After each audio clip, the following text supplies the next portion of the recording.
Hello students, आज इस video lecture में हम लगान सिद्धांत के अंतर्गत आभास लगान कृषि रेंट का अध्ययन करेंगे।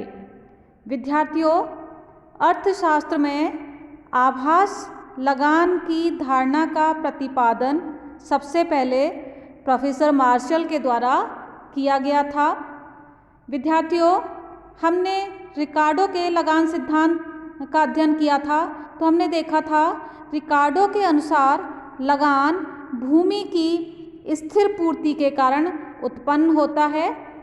लेकिन विद्यार्थियों, भूमि के अलावा भी कुछ अन्य साधन भी हैं जिनकी पूर्ति स्थिर होती है।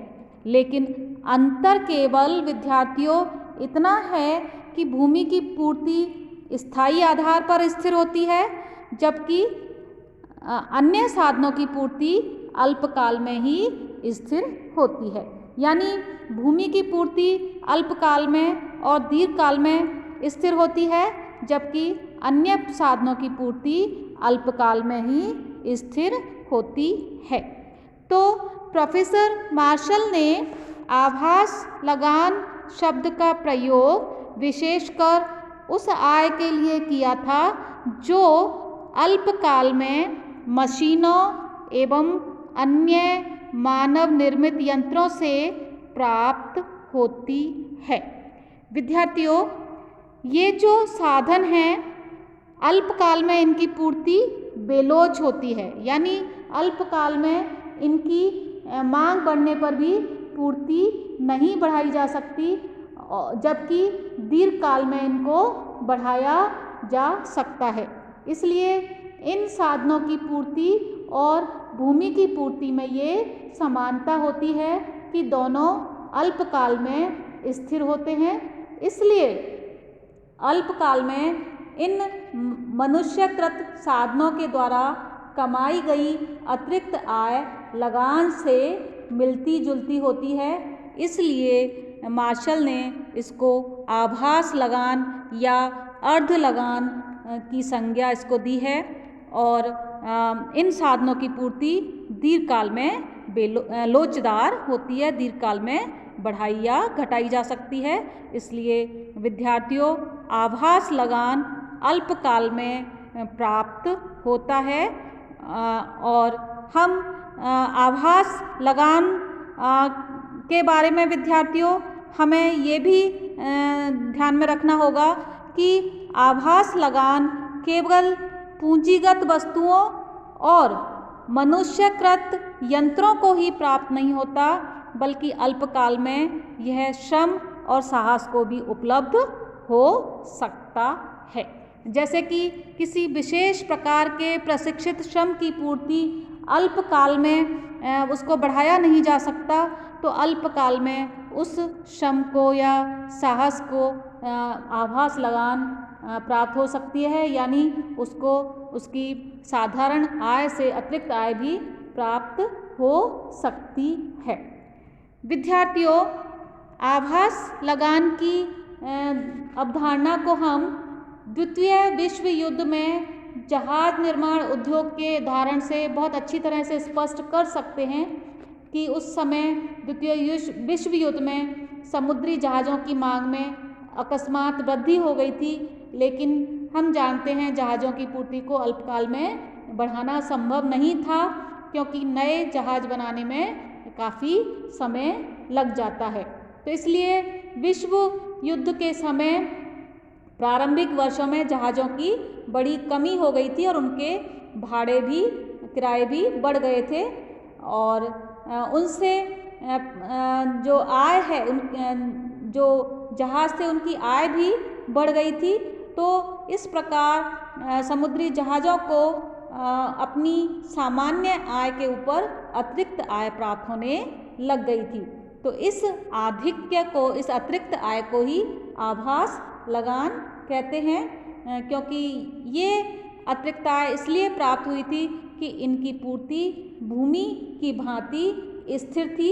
हालांकि ये जहाज़ों की पूर्ति में जो स्थिरता की हम जो बात कर रहे हैं वह अल्पकालीन थी, दीर्घकाल में जहाज़ों की पूर्ति को बढ़ाना संभव था। तो इस प्रकार जो आभास लगान है वह उस आय के लिए उसका प्रयोग किया जाता है जो अल्पकाल में मनुष्य कृत यंत्रों या मशीनों को प्राप्त होती है। तो इस प्रकार आभास लगान अल्पकाल में उत्पन्न होता है। विद्यार्थियों, विस्तृत अर्थ में आधुनिक अर्थशास्त्री आभास लगान की अवधारणा का प्रयोग एक फर्म के लिए उस स्थिति को सूचित करने के लिए भी इसका प्रयोग करते हैं जहां वस्तु की कीमत उसकी औसत परिवर्तनशील लागत से अधिक होती है। यानी एक फर्म के लिए अल्पकाल में आभास लगान को हम इस रूप में भी देख सकते हैं।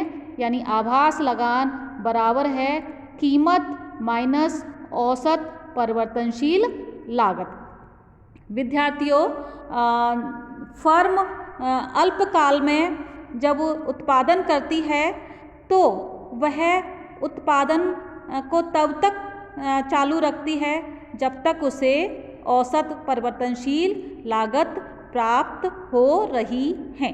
तो यदि अल्पकाल में कीमतों में से औसत परिवर्तनशील लागत को घटा दिया जाए, P माइनस ABC किया जाए, तो शेष आभास लगान होगा और दीर्घकाल में आभास लगान समाप्त हो जाता है, क्योंकि दीर्घकाल में जो औसत लागत है वह औसत परिवर्तनशील लागत और औसत स्थिर लागत दोनों के योग के बराबर होती है। हालांकि दीर्घकाल में औसत परिवर्तनशील लागत और औसत स्थिर लागत का अंतर भी खत्म हो जाता है, सारी लागतें परिवर्तनशील ही होती हैं। तो दीर्घकाल में कीमत औसत लागत AC के बराबर होनी ही चाहिए, तभी फर्म उत्पादन कार्य को जारी रखती है।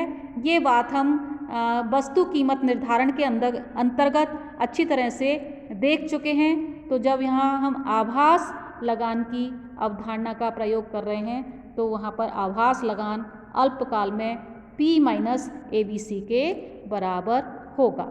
विद्यार्थियों, हम इस आभास लगान की अवधारणा को एक फर्म के लिए एक चित्र के द्वारा भी व्यक्त कर सकते हैं, स्पष्ट कर सकते हैं। और यहाँ पर जो प्रति इकाई आभास लगान या अर्ध लगान की जो राशि होगी वह औसत स्थिर लागत यानी AFC से अधिक, उसके बराबर या इससे कम हो सकती है। यानी प्रति इकाई आभास लगान औसत स्थिर लागत से अधिक, उसके बराबर या उससे कम हो सकता है। इसको हम एक चित्र के माध्यम से देख सकते हैं। यहाँ मैंने एक चित्र आपको दिखाया हुआ है, आप इसमें देख रहे हैं OX अक्ष पर उत्पत्ति ली हुई है, Q उत्पत्ति ली हुई है और OY अक्ष पर लगान तथा कीमत को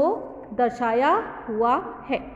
यहाँ हम देख सकते हैं कि OP कीमत पर जो औसत आय वक्र है वह PP है, या इसको हम मांग वक्र भी कह सकते हैं। अब इस OP कीमत पर विद्यार्थियों आप देख सकते हैं कि OP कीमत पर जो PP कर्व है, कीमत रेखा भी है, सीमांत आय और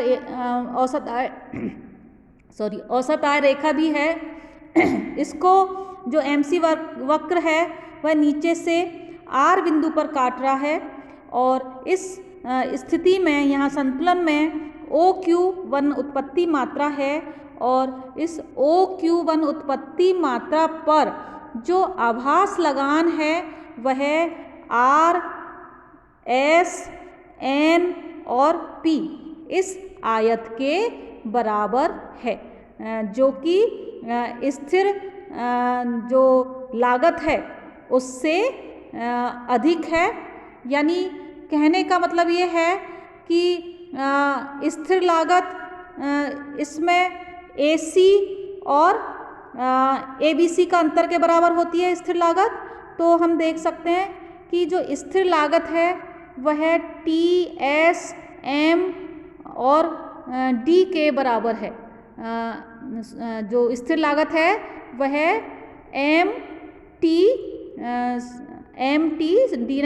MT और S और N के बराबर है। और जबकि जो आभास लगान है वह SR/P और N के बराबर है। तो यहाँ पर आभास लगान स्थिर लागत से ज़्यादा है। तो विद्यार्थियों, यदि अब कीमत OP1 हो जाए, यदि कीमत OP1 है तो उस स्थिति में संतुलन बिंदु E पर है और OQ मात्रा पर संतुलन है। और इस स्थिति में हम देख सकते हैं कि जो OP1 कीमत है उस पर जो आभास लगान है वह OP1 कीमत पर PP1 आपका औसत आय रेखा है और औसत आय वक्र है, और इस पर जो आभास लगान है वह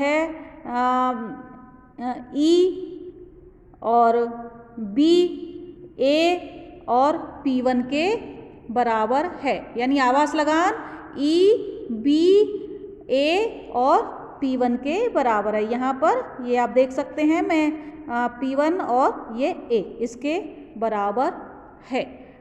और इसी प्रकार OP2 कीमत हो जाए तो OP2 कीमत पर OP2 कीमत पर P2 औसत आय रेखा है, सीमांत आय रेखा है, और यहाँ पर F बिंदु पर साम्य है, और यहाँ पर जो कीमत है औसत परिवर्तनशील लागत के बराबर है। F बिंदु पर आप देख सकते हैं संतुलन में जो कीमत है, जो OP2 कीमत है वह F बिंदु पर एवरेज वेरिएबल कॉस्ट के बराबर है। इसको MC वक्र यहाँ पर इसको F बिंदु पर ABC को काटता हुआ ऊपर जा रहा है, आप देख सकते हैं। और यहाँ पर आभास लगान 0 होगा क्योंकि कीमत औसत परिवर्तनशील लागत के बराबर है। तो इस प्रकार विद्यार्थियों हम देख सकते हैं कि जो F बिंदु है, हमने पहले भी वस्तु कीमत निर्धारण के अंतर्गत देखा था कि ये बिंदु फर्म के लिए शटडाउन पॉइंट, उत्पादन बंद करो बिंदु कहलाता है, क्योंकि अगर कीमत इससे भी कम जाती है तो फर्म को औसत परिवर्तनशील लागत भी प्राप्त नहीं होती, तो उसके लिए उत्पादन बंद करना लाभदायक होता है। तो ये F बिंदु शटडाउन पॉइंट कहलाता है और यहाँ पर आभास लगान 0 है। तो विद्यार्थियों, जो आभास लगान है अल्पकाल में फर्म के लिए आभास लगान जो QC रेंट है वह P-ABC के बराबर होगा। तो इस प्रकार हम देखते हैं कि आभास लगान की जो अवधारणा है वह अल्पकाल में ही पाया जाता है, और यहाँ ये आभास लगान दीर्घकाल में समाप्त हो जाता है, क्योंकि दीर्घकाल में सभी लागतें परिवर्तनशील हो जाती हैं और पूर्ण प्रतियोगिता की दशा में दीर्घकाल में जो कीमत है वह औसत लागत के बराबर हो जाती है, यानी P=AC होना चाहिए। तो दीर्घकाल में आभास लगान खत्म हो जाता है। तो इस प्रकार आधुनिक अर्थशास्त्री आभास लगान को औसत परिवर्तनशील लागत पर एक प्रकार से अल्पकालीन आधिक्य, शॉर्ट रन सरप्लस मानते हैं, और इसे अल्पकाल में हम कुल आगम और कुल परिवर्तनशील लागत के अंतर के बराबर भी कह सकते हैं। तो हमें ये ध्यान रखना होगा कि आभास लगान फर्म को केवल अल्पकाल में ही प्राप्त होता है, दीर्घकाल में आभास लगान समाप्त हो जाता है। मैं समझती हूँ आपको विद्यार्थियों आभास लगान का जो कंसेप्ट है वह समझ में आ गया होगा। अभी के लिए इतना ही पर्याप्त है। Thank you.